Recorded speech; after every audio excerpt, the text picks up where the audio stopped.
Hello YouTubers. Just had a little bit of fun with my Scion XB. This little thing here, the Serpentine belt tensioner started rattling, making noises. It was not the pulley. As you can see, it turns no problem. This thing in here was bad. Unfortunately, you can't just replace that. This is a different size nut than the factory replacement. I don't know. I suppose you might be able to, but what you really should do is replace the whole thing. That way you get a new pulley here and a new assembly there. Unfortunately, the clearances inside you will find are on that bolt right there.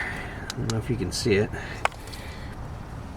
That bolt sticking out on the end of the tensioner. You actually have to jack the motor up after removing all this stuff over here. You can see this is a piece of the motor here. It's going to go back in here like this, and then I got to put everything back together.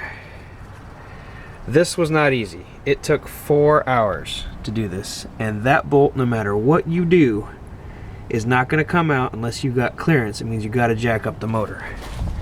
So go underneath here and look. See, I have one jack supporting the car, one with some wood jacking up the oil pan and lifting up the motor.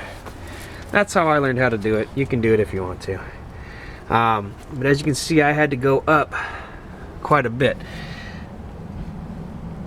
But that bolt right there is just a nightmare. You gotta take up the motor, and then to get it out, you gotta pull that bolt out of this thing, out of this end right here, to get it out of there. And you got about 2 millimeters worth of clearance. Now you see how this thing goes and folds all the way up so it's flat and very sleek looking? Well, this whole thing comes out of here. You got to pull it out forward after, you know, this motor mount gets out of the way, but it kind of comes right out of here. And that's the only way you can get it out. And the aftermarket ones have a piece right here that you're going to have to cut off with your Dremel, or shave it down so that your assembly can kind of come out like that. It's got to be fully just like that, very sleek coming out of that hole. Even a 1/4 inch off and you're not going to be able to get it out of there.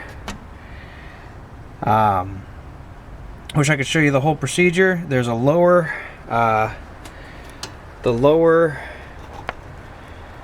nut sits on there, and you can get that from the bottom side. You gotta go through the wheel well here underneath. You can't see that very well either, and you can get to that pretty easy. You got to take apart this bolt. You got to take off this whole assembly's got to come loose so you can get to that big bolt underneath there. And be careful with your Freon line so you don't lose your AC. Basically, this whole thing's got to come apart so you can get this tensioner out.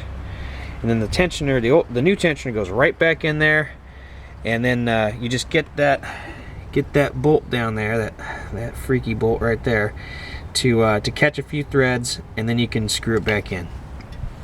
I couldn't find any videos, instructional how-tos or whatever, but you will have to remove this piece. Needs to come out. It needs to get out of the way for you to have that big hole right there for the Serpentine belt tensioner to come out. Now, before I started, I wrote down the pattern of the Serpentine belt. I suggest you do the same. Anyways, good luck, guys, and remember your alternator that came from the factory is crap. I would suggest MechMan, but of course you're going to need a tensioner when you do that eventually. The alternator that comes from the factory eventually gets all buzzy and causes all your sensors to act all funny. So get a real quiet 6-pole awesome alternator, and then suddenly it'll run perfectly again. A few mods I've done in here.